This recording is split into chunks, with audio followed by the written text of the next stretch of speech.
Hello friends, I am Megha, founder and principal designer of Allure Interiors and welcome to my channel.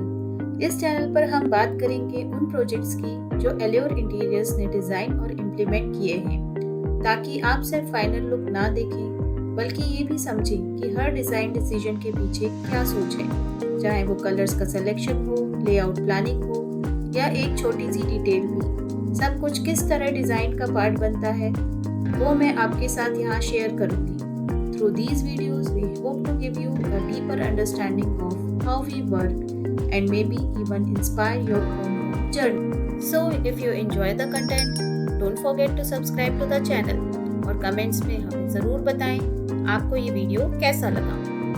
So, आज हम बात करेंगे एक balcony project की जो था हमारे special clients mister and Mrs Thakur के। ये बालकनी साइज में तो डिसेंट थी बट इसके अपने कुछ चैलेंजेस भी थे। क्लाइंट चाहते थे कि हम उनकी प्रॉब्लम्स को ध्यान से समझें और उनके लिए एक ऐसा सॉल्यूशन डिज़ाइन करें जो प्रैक्टिकल भी हो और उनके लाइफस्टाइल के लिए परफेक्ट भी। अब आप सोच रहे होंगे कि टेरेस या बालकनी डिज़ाइन भी एक प्रोजेक्ट हो सकता है, तो जवाब है यस। टेरेस डिज़ाइन एक पूरा प्रोजेक्ट होता है और इसमें हमेशा अलग तरह से थॉट देना पड़ता है, क्योंकि पहली बात तो ये है कि ये एक आउटडोर एरिया होता है तो मटेरियल्स बिल्कुल डिफरेंट होते हैं, और दूसरी बात हमेशा क्लाइंट के रिक्वायरमेंट्स के हिसाब से कस्टमाइज सॉल्यूशंस प्लान करने पड़ते हैं जो उन्हें लॉन्ग टर्म में बेनिफिट करें। वैसे दोस्तों, ये हमारा दूसरा बालकनी प्रोजेक्ट है। इससे पहले मैंने एक और टेरेस प्रोजेक्ट की जर्नी शेयर की थी जिसे आप साइड में लिए गए कार्ड से देख सकते हैं और मैंने डिस्क्रिप्शन में भी लिंक अटैच कर दी है, तो आप उससे भी उस वीडियो को देख सकते हैं। और अब चलिए देखते हैं इस बालकनी प्रोजेक्ट में कौन से चैलेंजेस आए और हमने उन्हें कैसे सॉल्व किया। So let's first discuss the floor plan. ये रफली एक 15 फीट 6 इंचेस बाई 7 फीट का रेक्टेंगुलर टेरेस था और क्लाइंट का ब्रीफ काफ़ी सिंपल था। उन्हें चाहिए था एक सीटिंग एरिया जहां वो फ्रेंड्स के साथ चिल कर सकें, प्रॉपर प्लांटर ऑर्गेनाइजेशन और अगर पॉसिबल हो तो एक झूला भी। लेकिन इस टेरेस के अपने कुछ प्रॉब्लम्स भी थे। सबसे बड़ा इशू था एसी ऑडियोज जो एक वॉल पर लगे थे और ऑनेस्टली गाइस ये एक बिग आइसोर थे। उसके अलावा टेरेस पर कुछ एक्सपोज ड्रेनेज पाइप्स भी थे जिससे टेरेस का लुक पूरी तरह खराब हो रहा था, जैसे कि आप इन फोटोज में देख सकते हैं। तो सबसे पहली प्रायोरिटी थी कि इन ऑडियोज और उनके पाइप्स को हम ऐसे हाइड करें कि वो विजिबल ना हो लेकिन फ्यूचर में मेंटेनेंस के लिए एक्सेसिबल भी रहें। एक और मेजर रिक्वायरमेंट था लो मेंटेनेंस सॉल्यूशंस। जैसा कि आप जानते हैं डस्ट का प्रॉब्लम हम सब लोग काफ़ी फेस करते हैं, तो क्लाइंट को चाहिए था ऐसे मटेरियल्स जो इजीली क्लीन हो जाएं और साथ ही ड्यूरेबल भी रहें। क्योंकि ये आउटडोर एरिया था तो क्लाइंट ने हमें स्पेसिफिक बोला था कि इस तरह के सॉल्यूशंस प्रोवाइड कीजिए जो हम इजीली मेंटेन कर सकें। सो अगर मैं ब्रीफ को क्विकली सम अप करूं तो हमारे पास 5 मेजर रिक्वायरमेंट्स थे। First, ample seating, second, planter organisation, third, झूला, fourth, hiding ODUs and drainage pipes, and fifth, low maintenance and durable solutions. तो ये बात हो गई रिक्वायरमेंट्स की। अब बात करते हैं लुक एंड फील की। सो क्लाइंट इस मामले में काफ़ी क्लियर थे। उन्हें स्पेस वाइब्रेंट और कलरफुल चाहिए था। उन्हें कुछ ऐसे एलिमेंट्स चाहिए थे जो स्पेस को लाइवली बनाए, एक इक्लेक्टिक लुक हो उसमें, एंड उसमें थोड़े कलरफुल चीज़ें चाहिए थी उन्हें वॉल पे। तो हमने उन्हें कुछ ऑप्शन सजेस्ट किए जैसे colourful wall frames, Lipin art, wall murals etcetera. लेकिन इन सब का एक इशू था, उन्हें मेंटेन करना थोड़ा मुश्किल होता और इसी वजह से ये आइडियाज़ उन्हें पसंद नहीं आए। फिर हमने और ब्रेनस्टॉर्मिंग की, फ़ोटोज़ एक्सचेंज किए और फाइनली एक आइडिया हम सबको बहुत पसंद आया, वो था मोरक्कन टाइल्स ऑन वॉल। ये ऑप्शन परफेक्ट था क्योंकि टाइल्स वाइब्रेंट और कलरफुल भी होते हैं, सो क्लाइंट की रिक्वायरमेंट्स उससे मैच हो रही थी, एंड सबसे इम्पॉर्टेंट था इजी टू मेंटेन और ड्यूरेबल सॉल्यूशन। सो ये मोरक्कन वॉल टाइल का आइडिया क्लाइंट को बहुत पसंद आया एंड हमने सोचा हम इसी के साथ आगे जाते हैं। उसके बाद नेक्स्ट स्टेप था इन सारे एलिमेंट्स को फ्लोर प्लान पे फिट करना। प्लान करने से पहले हमने एक चीज़ का ज़रूर ध्यान रखा कि रिक्वायरमेंट्स काफ़ी ज़्यादा हैं, लेकिन टेरेस का फील क्लटर्ड ना लगे एंड वो ओपन और एयरी लगे।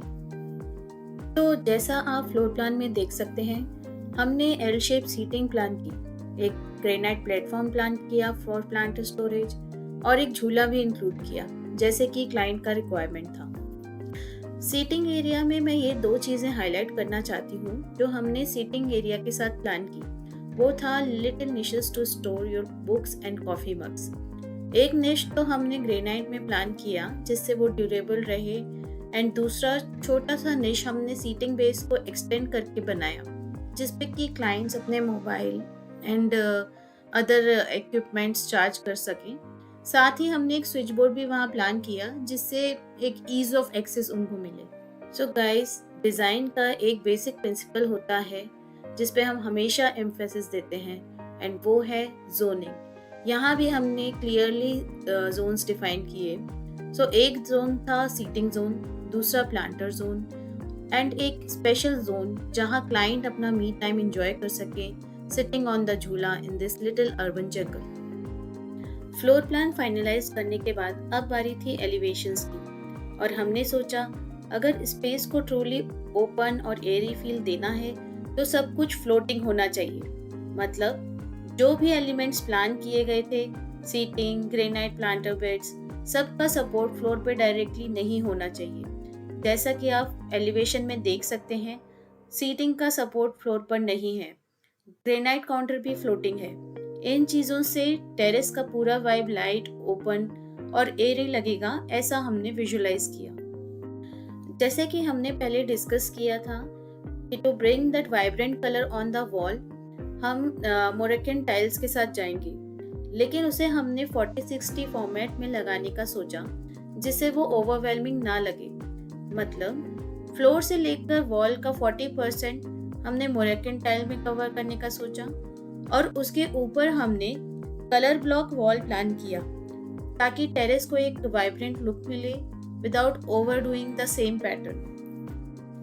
और जो अपोजिट वॉल थी जहाँ एसी ऑडियोज लगे थे, वहाँ हमने एक ओपनेबल फैब्रिकेटेड स्ट्रक्चर डिजाइन किया जिससे एसी यूनिट सर्विसेबल रहें और साथ ही अगली एसी पाइप्स को भी हम कंसील कर सकें।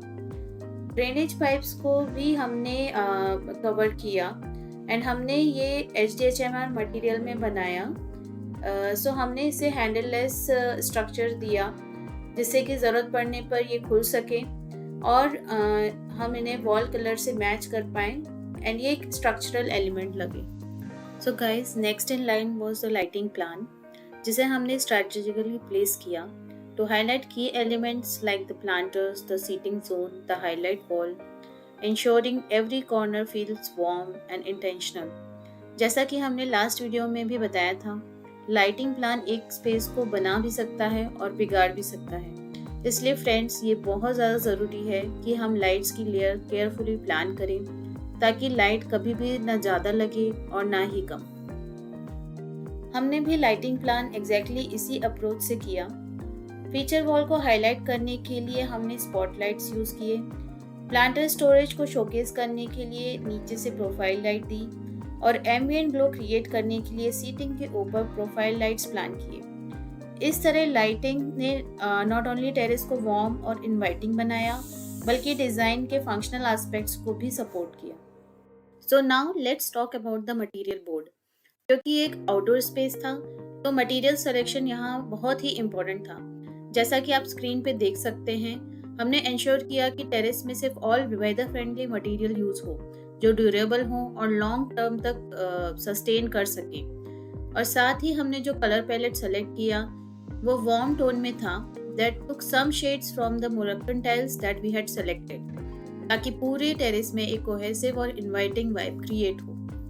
Before moving to the 3D and actual photos, मैं आपको ये भी बताना चाहती हूँ कि आप इस प्रोजेक्ट के बारे में सारी डिटेल्स हमारी वेबसाइट www.alureinteriors.com पर रीड कर सकते हैं। वहाँ ब्लॉग सेक्शन में हमने इस ब्यूटीफुल स्पेस के कंप्लीट डिटेल्स और जर्नी शेयर की है, so you can explore it in depth on the website. So here is the 3D view. जैसा आप देख सकते हैं, एक तरफ है vibrant Moroccan wall with an art piece, फिर है floating seats and planter bed, and दूसरी साइड पर झूला perfectly placed and AC audio units which are smartly concealed. And now, get ready for the final reveal of the space.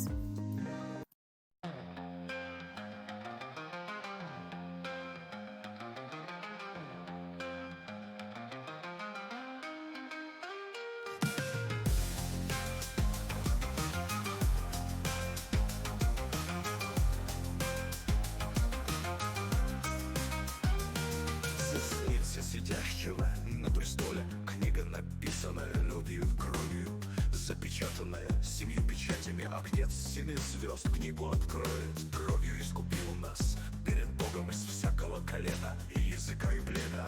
Агнец искушался бесами и тьмою, сокровением Бога, а он в гармонии.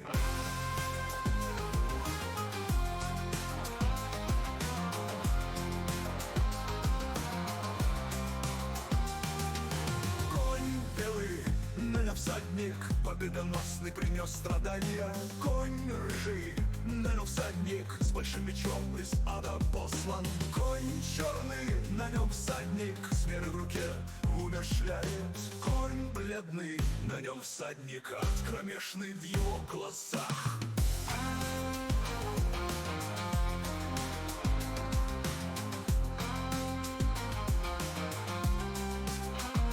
После всего я взглянул на небо, открытое к Богу нашей вселенной. Сняты печати, трубы звучали, сидящего воля звучала. С верой в душу люди взлетали, для остальных боль до печали. Справедливость святые вершили, молитвы святых в небесах звучали. So guys, this is it. आप हमें ज़रूर बताएं कि आपको overall look कैसा लगा। We will be eager to hear your views. And once again, don't forget to subscribe to our channel. We will be coming soon with our next project journey. Till then, bye bye and take care.